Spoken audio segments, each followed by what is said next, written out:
Hello friends, and welcome to Escaping the Mouse with your host, me, Breck Roll. Alright, today I'm going to tell you about one of my obsessions. An obsession with a band called Guided by Voices. Guided by Voices is an indie band out of Dayton, Ohio that have been kind of producing their own lo-fi, do-it-yourself recorded music for about 2-3 decades now. I kind of want to just tell you the story of how I got into them. This is going to probably end up being the subject of multiple vlogs because my obsession with this band is extreme to the max. In fact, most of the evidence of that obsession is still in the storage locker, so you won't even be able to see most of it until we get to the point where I move into a house, so you'll just have to wait on that. But I kind of want to tell you how it all started with me. It all begins with a friend of mine named Matt. Matt is probably the biggest music fan I've ever met in my life. This guy can tell you trivia about bands that you've never heard of, dating back from the 60s to the 50s, and just, he knows everything about everything. In fact, he used to actually work on a radio station in Los Angeles, answering questions for people who would call in on the phone. Well, back in the early 90s, late 80s or early 90s, he moved from Lakewood, where he'd lived all his life, to Hawaii to work at his father's business and maybe hopefully take it over at some point when his father retired. Well, one of the things that was really disappointing for him when he got over to Hawaii was the lack of music on the radio. Here in LA, you could tune into just about anything you wanted to hear. There were rock stations, there were pop stations, there were alternative stations, and there were multiple choices. See, if you didn't like what one station was playing, boom, you bounced over to another one and then you could do something over there. But over in Hawaii, there was basically one rock station that played just a whole variety of things. You might hear rock, it could be pop, you could turn, and then it'd be like Don Ho or something like that. It turned out he was just starving to death for music over there in Hawaii, and so he started looking to other sources. This was, like I said, before the internet was really a thing, so he couldn't even really go online to find stuff. So what he would do is he started watching 120 Minutes on MTV, and he started picking up a magazine called CMJ Weekly, I believe is what it was called. The CMJ magazine basically did articles on all sorts of unknown or up-and-coming pop or rock bands and alternative bands. And the thing he really liked about it is every issue included a CD. So you could read the article about the band, and then there'd be a compilation CD that would have a track from each of the bands so you could actually hear them. Well, one of the bands that kept coming up over and over and over again, both on 120 Minutes and in the CMJ magazine, was this band called Guided by Voices. And he started listening to it, and he started buying some CDs of theirs, really kind of got into them. And one day, the first time I ever heard of it, he called me on the phone one day because I had internet back in those very early days because I was a really early adopter of the internet. And he asked me to, hey, I want you to go online and look up a website called GBV.com. GBV is the first letters of Guided by Voices, and that was their website. And he wanted me to go up there and look and see what was there, and I kind of basically reported on it to him. And at that point, his obsession just started growing even faster. I visited him a couple times in Hawaii, and he constantly tried to convert me into a Guided by Voices fan by continuously playing this stuff that this guy had produced. Now, Guided by Voices is all centered around this guy named Robert Pollard. Robert Pollard is kind of the creative force. He's the one that writes all the songs, and he's the singer of the band. And he and his band recorded all their stuff in his basement on a little 4-track recorder. In reality, it's probably one of the first things that probably triggered this vlog because, it was his DIY nature, his do-it-yourself nature, recording all the stuff himself that kind of, inspired even this vlog. And I would even say to some extent Jordan's vlogs, because Jordan did kind of the same thing. But the problem that Matt ran into in terms of converting me into a Guided by Voices fan was the fact that I kind of needed to hear the songs a few times in a row. And you know, even after I did become a fan, when I'd listen to a new album, I'd have to listen to the album 5 or 10 times before I really got the feel for it and discovered how much I liked it. And Matt didn't work that way. He'd play one album, then he'd play the next album, and he'd play another album. And even in these early days, Bob was a very prolific composer. And, you know, he had, 10 or 12 albums out. And so I just never got a chance to listen to him enough times to get to know the songs and become a fan. And so he was unsuccessful in his attempt to convert me into a Guided by Voices fan in those early days, because for that reason alone. And that didn't really change for me until he moved back to California in about the year 2000. And for Christmas that year, he bought me a copy of one of their albums, an album called Do the Collapse. This one was produced by Rick Ocasek of the Cars, and that's another reason why I'm doing this today, is because of Rick's passing just recently. And it allowed me to listen to the album over and over and over again and finally get to the point where I understood it and kind of appreciate what was going on there. At that point, I went to Matt and said, okay, I'm starting to get it with this Do the Collapse album. Which other things should I get next? And he recommended that I go out and get an album called Alien Lanes, another album called Under the Bushes, Under the Stars, another album called B1000, and I think there were two, I think Mag Earwig was another one, and there was another one also, and I don't remember what it was. And he said, listen to those, and those should be your next albums to try. And so I did, and I took the kind of the same approach I had taken with Do the Collapse. I just picked one of the albums and listened to it 5 or 10 times until I got it, and then moved on to the next one. Well, by this point, Matt was even becoming a bigger fan of the band, and he had finally had internet here. He was doing something he was using a product called Web TV to do his internet access, and Web TV gave him the option to make very simple, very crude web pages that you could post online and anybody in the world could look at. And so he started to build his own Guided by Voices related website.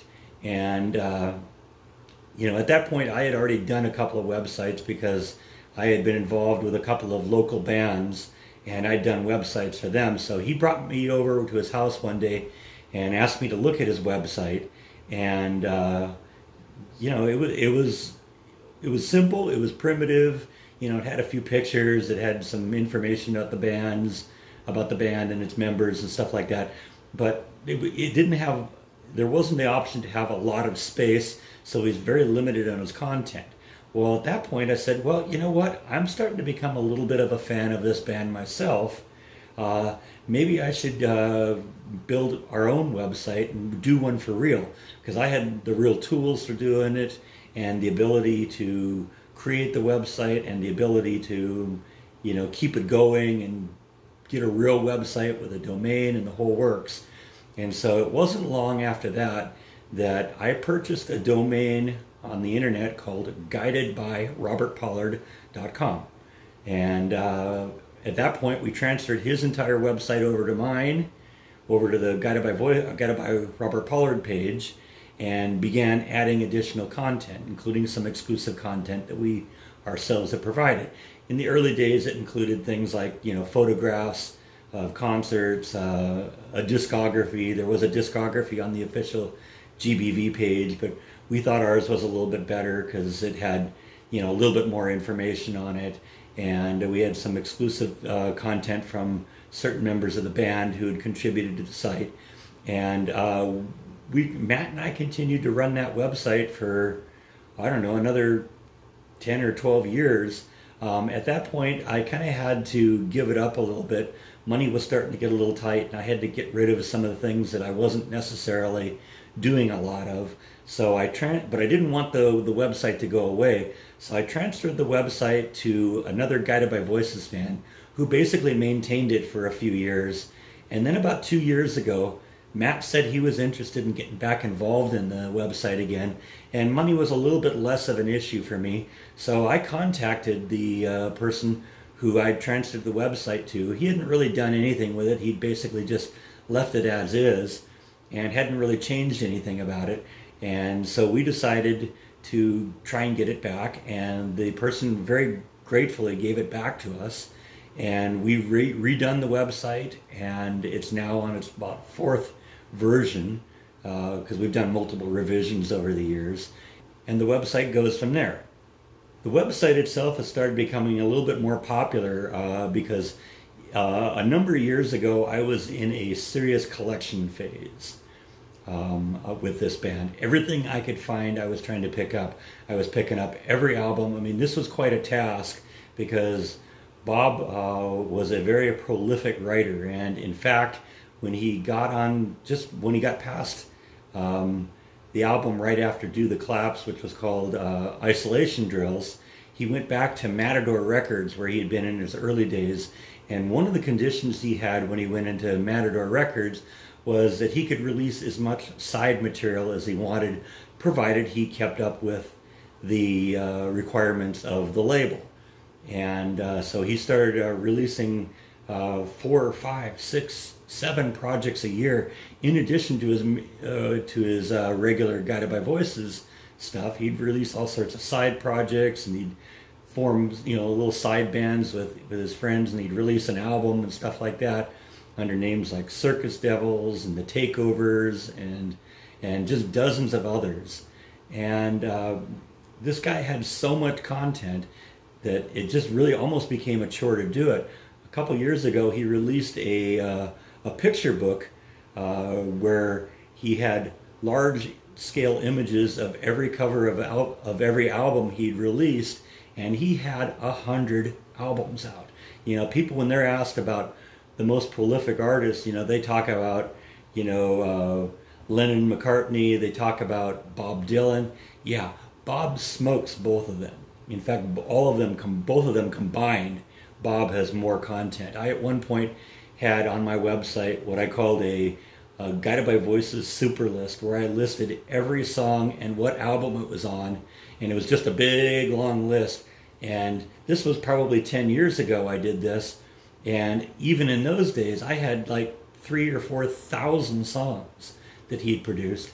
And he'd said that at some point that he had probably 10,000 songs he'd written, and I don't doubt it. I don't doubt it at all. This guy, he said he was once quoted as saying he could write 5 songs while sitting on the toilet, and that 3 of them would be good.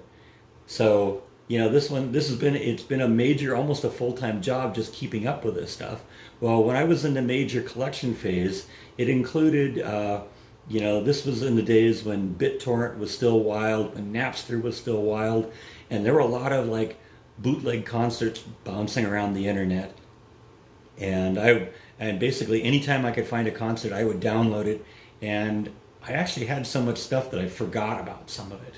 And a couple months ago, I was digging through some backups that I had on a hard drive, and I found a directory that had probably 40 like bootleg concerts ranging from about 1994 until about 2004. And I've been kind of slowly putting those up onto the website lately, cutting them together into videos. I've kind of learned a little bit about making videos now with the YouTube stuff. And so I created a separate YouTube channel just to tie into this website. And what I would do is create videos of these audio concerts and post them online. And I've been doing 1 or 2 of them a week for the last couple months now. And as a result, the website, and specifically the guidedbyrobertpollard.com Facebook page, has started to pick up lots and lots of new subscribers, because people want to hear these old shows. So, I want to talk a little bit about that. Like I said, we've only scratched the surface of my obsession with this.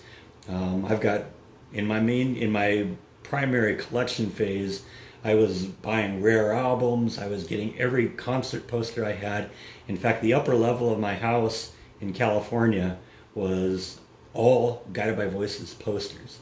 I had the walls just literally covered Every room up there was covered with posters from this band, and it just became, like I said, an obsession. And I wanted to kind of share a little bit of that with you. Like I said, it's gonna be something that I'll probably do more episodes about in the future, because there's lots of things I haven't even talked about here. But I wanted to share that little piece of my life with you, just because I thought it was kind of interesting. So anyway, that is all that I think I have today. I want to thank you as always for watching and going along with me on this strange journey. And so that's all that I have. Thank you so much, and I will see you next time on Escaping the Mouse. Good night.